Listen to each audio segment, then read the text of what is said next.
And there's really only three ways to interpret those readings. Three general categories. You either have a pH below 7, an average, which means your urine pH was acid and your internal environment is acid. This is due to your acidifying lifestyle, or lifestyle being diet. By the way, it's not just food that you take in that affects your pH.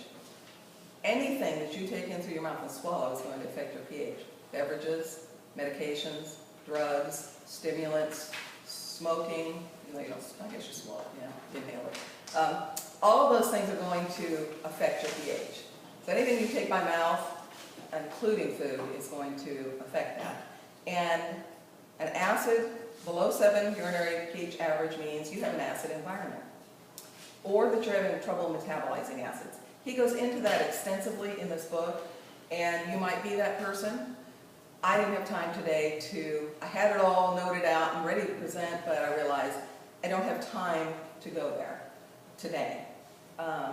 But he gives a great explanation of what that condition is and how you deal with it.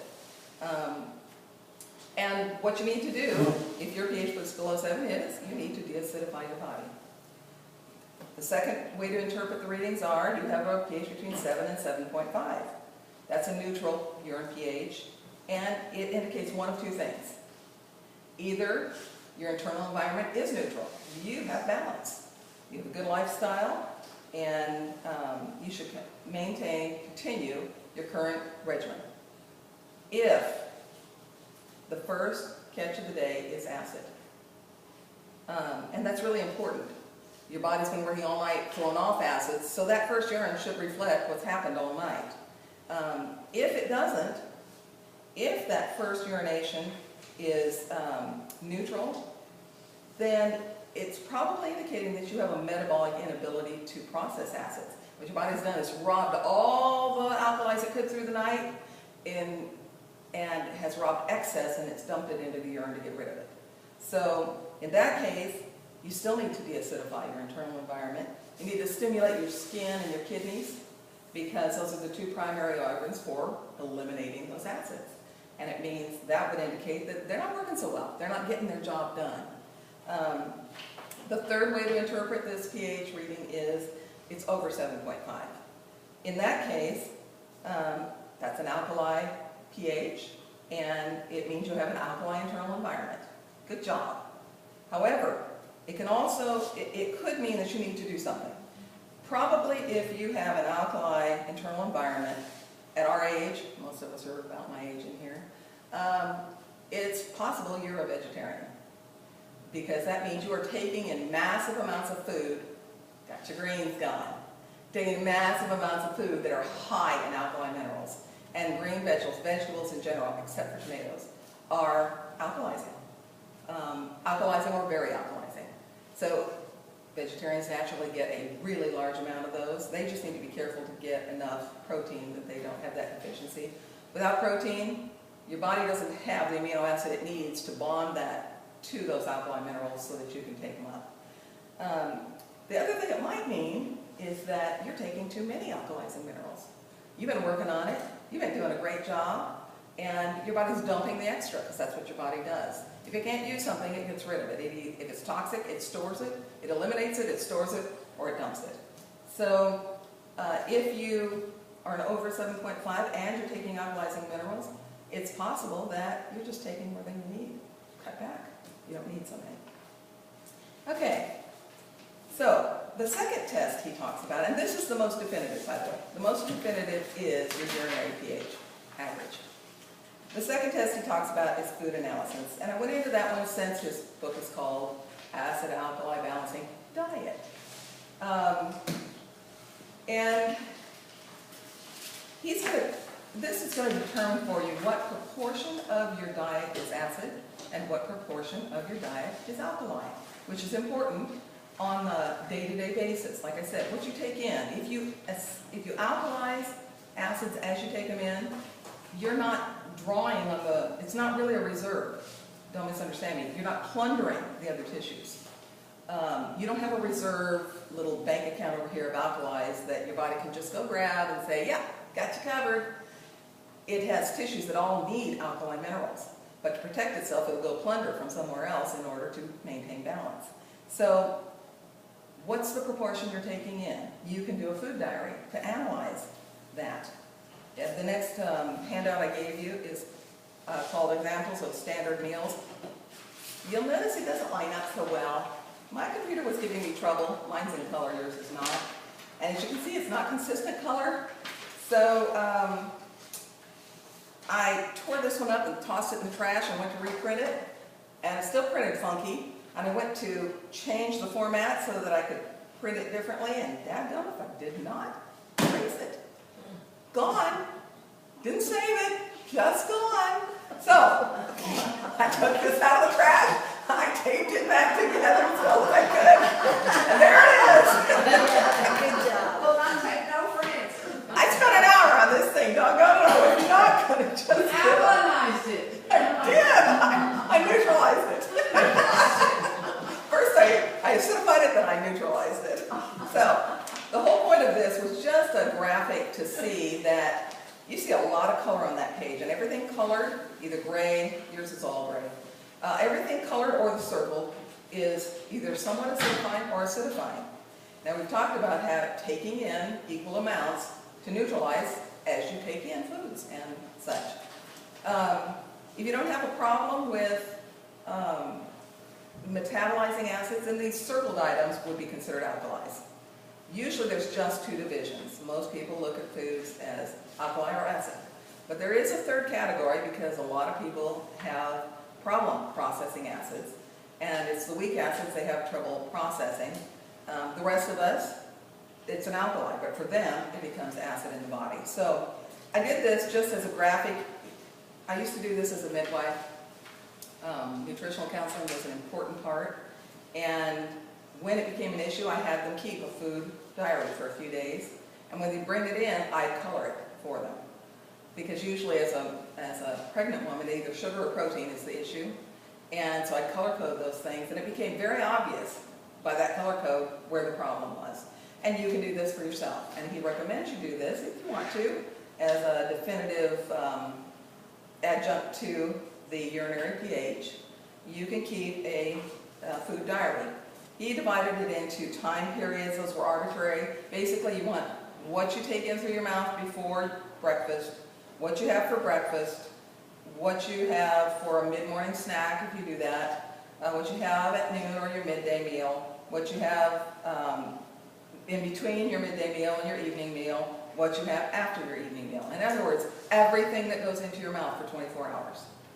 You write it down. And you'll notice on here it's an either or. He says to keep this over the course of several days. So, you know, I thought of, well, how could you do this? I didn't do this time because I'm already keeping track of what I was taking in.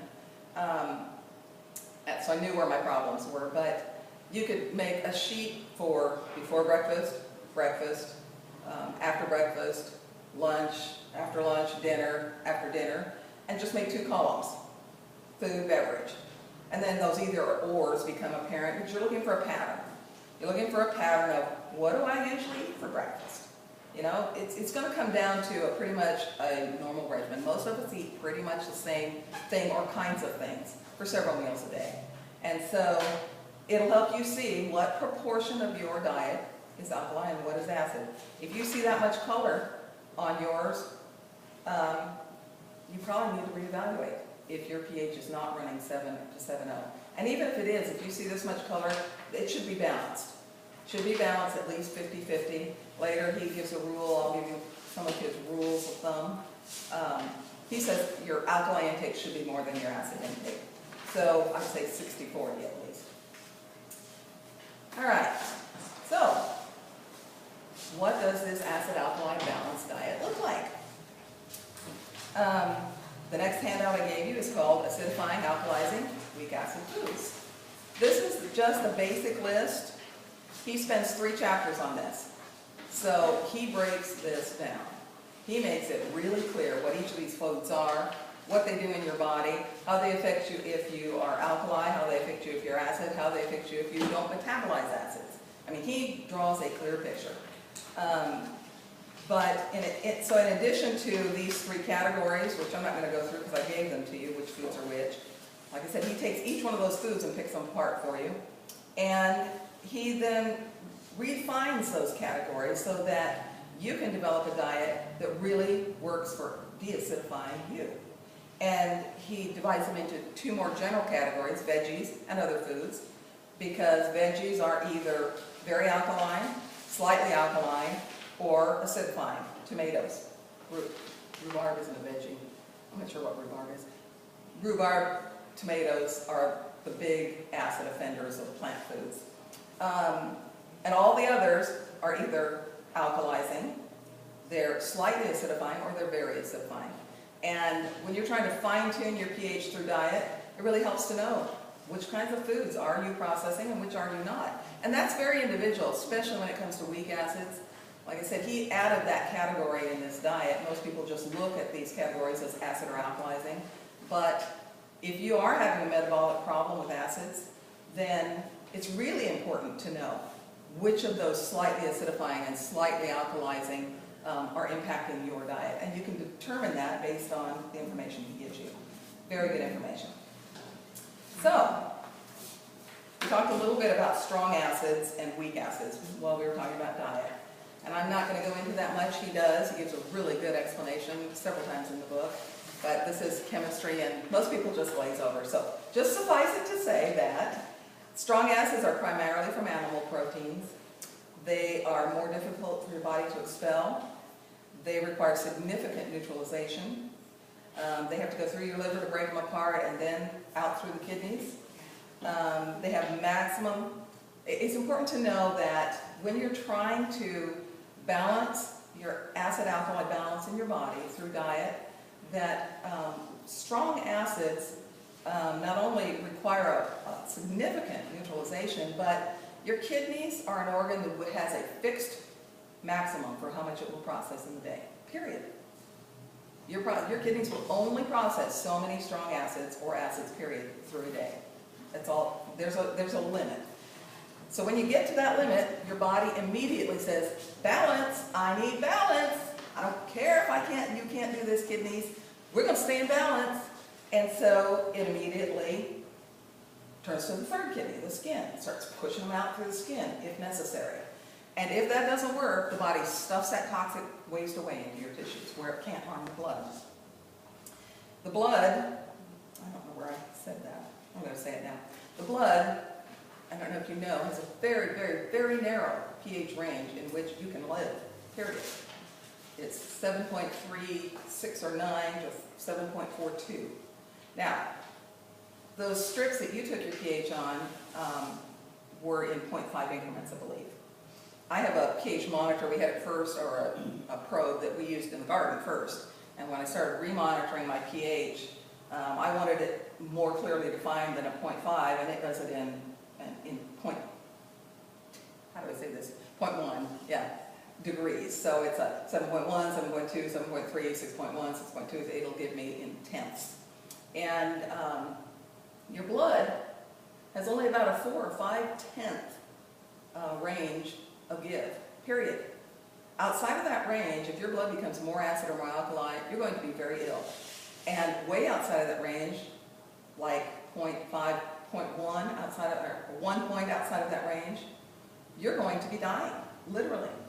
That's why the blood and the body is so careful about balance. Protect the blood at all costs. That's what your body says. Protect the blood. And because of that, and because your kidneys have that fixed you got a top on how many your kidneys are going to process every day. And that doesn't matter how much water you drink. You do need to drink water. Otherwise, you've got concentrated acids in your serum, which will cause problems all its own. But you can only process so much. So you're going to want to watch how many strong acids, animal proteins, you take in if you have an acid-alkali balance problem. The weak acids are primarily of a plant origin. They primarily whey and yogurt. There are a few others. They're relatively easy for your body to eliminate if you don't have a trouble with metabolizing acids. It's as simple as breathing, as I said. That's the other mechanism.